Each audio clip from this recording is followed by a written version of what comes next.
Imagine walking into a pet store on a Saturday afternoon, picking out a handful of bright, colorful fish, dropping them into a massive 75-gallon tank, and waking up Sunday morning to a total biological crime scene. The water is cloudy, half the rocks are moved, and the fish you thought was the biggest, toughest predator in the room is cowering behind the filter intake, barely holding on. But here is the terrifying plot twist that ruins most beginners. The fish everyone assumed lost that first morning wasn't the one that actually died. And the tiny attacker that walked away without a single scratch, that was the one destined to hit the bottom of the tank first. To understand why this happens, you have to realize that when you put African and South American cichlid species into the same glass box, you aren't just mixing fish with bad attitudes. You are forcing two entirely different planet-scale evolutionary philosophies to fight to the death in your living room. On one side, you have the Rift Lake crowd, specifically the Lake Malawi Mbuna group, like the bright yellow Labidochromis caeruleus, commonly known as the Yellow Lab. These 3-inch rocket ships evolved in hyper-crowded, ultra-alkaline rocky reefs where every single square inch of algae-covered rock is contested by thousands of rivals, including open-water dazzlers like the Peacock Cichlids. They don't have time for slow, dramatic standoffs. Their entire survival strategy is built on extreme, non-stop, hyper-aggressive group pressure. They move fast, strike fast, and never turn the energy down.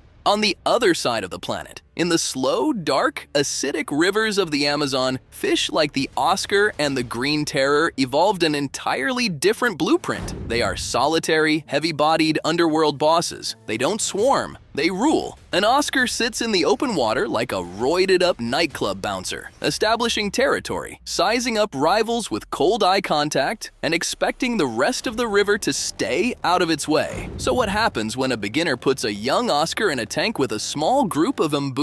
In week 1, the Oscar gets taken apart piece by piece, not because the Mbuna is stronger, but because the 3-inch Mbuna operates like a relentless high-speed swarm. It nips the Oscar's fins every 4 seconds, never stands still to let the giant land a heavy hit, and slowly drives the Oscar into a corner through sheer, unadulterated annoyance. On Sunday morning, the keeper looks at the Oscar's shredded fins, assumes the battle is over, and removes the Oscar to a quarantine tank, leaving the single Mbuna alone in the 75-gallon display. And that is where the trap snaps shut. By the following weekend, the Mbuna hadn't taken a single visible bite mark. But 3 days later, it was dead on the substrate anyway, destroyed from the inside out by the chronic, invisible stress of living completely alone in soft water chemistry built for an Amazonian predator. The Oscar, meanwhile, healed. Its fins grew back in clean water. The fish everyone thought lost that first morning was actually the only one still standing a month later. Now, before anyone in the comments claims that every African species is a hyperactive speed demon or every South American is a solitary monster, let's clear up the outliers. Deep in the dark waters of Lake Tanganyika, you'll find the Frontosa, a slow, majestic, deep-water giant that moves with the calm, heavy authority of an Amazonian boss rather than a frantic reef swimmer. And right in the heart of the Amazon, you have the discus, a shy, delicate, schooling fish so sensitive to stress that a loud vacuum cleaner in the living room can send it into hiding for 3 days. Put a discus anywhere near an aggressive Mbuna, and you aren't looking at a rivalry. You're looking at an immediate funeral.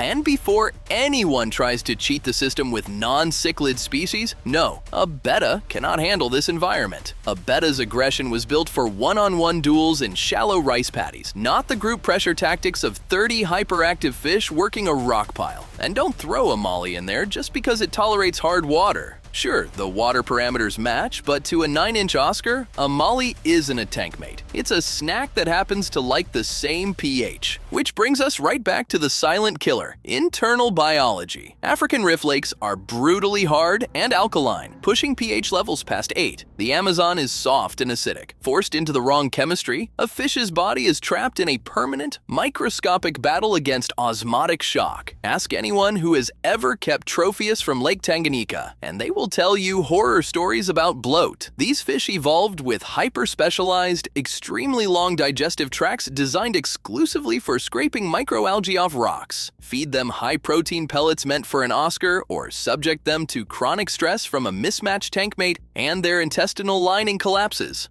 Opportunistic pathogens explode, and within 48 hours, an entire colony of pristine fish turns upside down. You didn't lose them to a bite mark, you lost them to cellular exhaustion. If that same keeper had just filled the tank with a crowded colony of 20 Mbuna instead of mixing in that solitary Oscar, the aggression would have been spread thin across the whole crowd. The dominant male wouldn't be able to lock onto a single victim for more than 2 seconds before another bright yellow fish crossed its line of sight. The chaos itself creates the peace. So when you stare into that pet store display tank, you have to ask yourself which side of the planet's evolutionary history you actually want to manage. Are you Team African Cichlid, chasing an explosive, high-speed reef of Mbuna and peacocks darting across a massive rock pile? Or are you Team South American, holding out for one massive, moody, highly intelligent Oscar that looks you in the eye and runs the whole room solo? And here's a detail that explains almost everything about their personalities. Most African Rift Lake cichlids are mouth brooders. The female scoops up her fertilized eggs and carries them in her own mouth for nearly a month, refusing to eat the entire time, just to keep them safe from the chaos around her. South American cichlids do the opposite. They pick a flat rock, lay their eggs out in the open, and both parents guard that spot together, attacking anything that gets close, sometimes for weeks at a time. That's not just a parenting style. That's the entire reason an Oscar treats territory like a sacred contract, while a Mbuna barely notices its own eggs are gone the second they're safely tucked away in its mouth. This is also why the two setups look nothing alike in real life. An African cichlid tank is basically a pile of stacked rock caves with 0 live plants, because any Mbuna worth its salt will treat a rooted plant as either lunch or an obstacle to be uprooted by Tuesday. A South American cichlid tank leans into driftwood, broad-leaf plants, and open swimming space, because an Oscar isn't interested in tearing up greenery. It's interested in guarding the empty water above it. And before someone brings up the flower horn in the comments, no, that's not a loophole either. It's not African, it's not South American, it's a man-made hybrid bred in captivity from several Central American species, and it inherited all of the aggression with none of the natural instincts that would normally keep that aggression in check. Drop your side in the comments right now. African or South American, pick your empire. And if you're one of those keepers currently running a yellow lab next to an Oscar and swearing up and down it's been peaceful for 3 years straight, I want the real number. Tell me exactly how long that truce has actually lasted, because we both know the clock is running. If you want to see what happens when a fish throws out the entire concept of territory and starts building fortified underground bunkers out of stolen rocks instead, that video is right there on your screen. Go hit it. This is Dark Cichlids, and I'm Gravel. See you in the next one.